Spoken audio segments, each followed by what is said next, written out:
Albert Einstein एक बार एक seminar में लेक्चर लेने के लिए जा रहे थे। तो जब वो अपने ड्राइवर के साथ कार से जा रहे थे, तब उनके ड्राइवर ने कहा कि सर, आपने आज तक जितने भी लेक्चर्स दिए हैं, जितने भी सेमिनार्स दिए हैं, उन सभी की स्पीच मुझे हूबहू वैसी की वैसी ही याद है।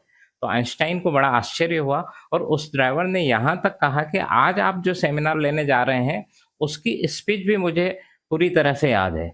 तो आइंस्टाइन ने कहा कि एक काम करते हैं, आज मैं जिस जगह स्पीच लेने जा रहा हूँ, उस जगह मुझे कोई नहीं पहचानता, वहाँ के लोगों ने मुझे आज तक नहीं देखा है।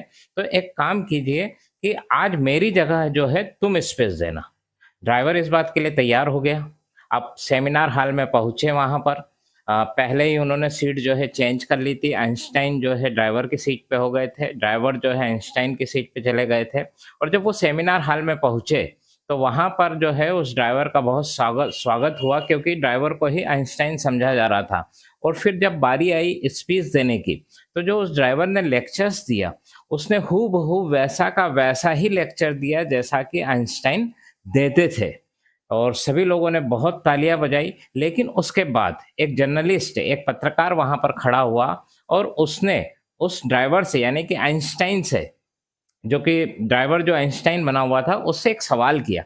और सवाल ये किया कि सारी बातें तो आपकी समझ में आ गई, लेकिन ये समझ में नहीं आया मुझे अभी तक कि सापेक्षता क्या होती है। अब आइंस्टाइन, जो कि दर्शक दीर्घा में बैठे हुए थे, उन्होंने कहा अब तो ये ड्राइवर फंस गया, क्योंकि अब ये बता नहीं सकता कि सापेक्षता क्या होती है।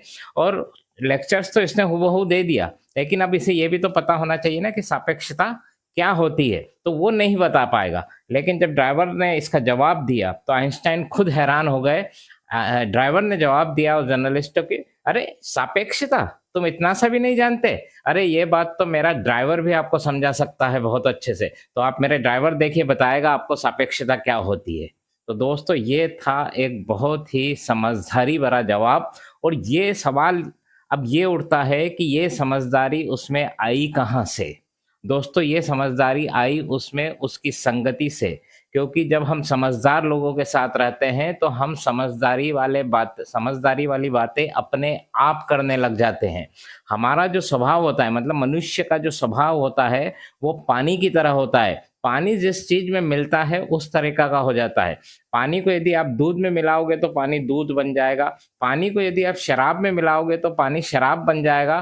पानी को यदि आप नाली के पानी में मिलाओगे तो नाली का पानी बन जाएगा। मतलब जैसे जिस जगह जिससे वो मिलेगा, वैसा ही वो बन जाएगा। तो हमारा स्वभाव भी ऐसा होता है, हम जिन लोगों के साथ रहते हैं, वैसे ही हम भी बन जाते हैं। तो आप ये देखिए कि आप आज किन लोगों के साथ रह रहे हैं। क्या आप ऐसे लोगों के साथ तो नहीं रह रहे हैं जो हमेशा नेगेटिव बातें करते रहते हैं, या हमेशा कुछ करते नहीं लेकिन दूसरों की हमेशा टांग खींचते रहते हैं, हमेशा समस्याओं का रोना रोते रहते हैं, या हमेशा साधनों के अभाव का रोना रोते हैं कि हमारे पास तो कोई साधन ही नहीं है, या फिर हमेशा अपने लक का या अपने भविष्य का रोना रोते रहते हैं कि हमारा तो लक ही साथ नहीं देता, हमारा तो भाग्य ही साथ नहीं देता। और हमेशा एक दूसरे की टांग खींचने वाले लोग रहते हैं, या नेगेटिव बातें ही करते रहते हैं। अगर आप भी ऐसे लोगों के साथ रहते हैं तो सावधान हो जाइए, ऐसे लोगों से दूरी बनाइए, वरना आपकी गिनती भी असफल लोगों में होना शुरू हो जाएगी। या तो आप असफल लोगों की गिनती में आएंगे, या फिर आप आम लोगों की गिनती में आना शुरू कर देंगे। तो अपनी संगति पर ध्यान दीजिए कि किन लोगों के साथ रह रहे हैं आप, किन लोगों के साथ आपको रहना चाहिए। क्या आप ऐसे लोगों के साथ तो नहीं रह रहे जो आपका भविष्य बिगाड़ सकते हैं? आपकी ग्रोथ किन लोगों के साथ है, किनके साथ आपका फ्यूचर बन सकता है, उन लोगों की संगति कीजिए। हमेशा उन लोगों की संगति कीजिए जो हमेशा प्रोग्रेसिव बातें करते हैं, हमेशा आगे बढ़ने की बातें करते हैं, हमेशा एक्शन लेने की बातें करते हैं। और अगर 100 बातों की मैं एक बात कहूँ, तो ये कह सकता हूँ कि सफल होना है तो संगति को सुधारिए।